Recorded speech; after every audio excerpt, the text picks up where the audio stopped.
Hey guys, this is George and welcome back to George Basics Crypto and Finance. In this video tutorial, I will teach you how to fix Sweetcoin not counting steps. You can fix this problem very easily. It doesn't matter if you have Android phone or iOS. You just need to go to your phone settings and go to the search. In the search, we need to write Sweetcoin and we need to open the Sweetcoin app. And if you're using Android, you need to go to the permissions.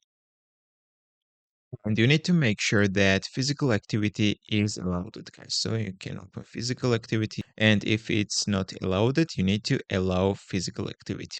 And after that, Sweetcoin will start counting your steps. If you have iPhone, guys, when you find the Sweetcoin in the settings, you need to look at the allow section, guys, which will be in the top of the page, and there will be motion and fitness, and you need to make sure that motion and fitness is turned on. So if it's turned off, you need to turn it on. So that's how you can fix this problem. If this video was helpful for you, don't forget to click the like buttons and don't forget to subscribe.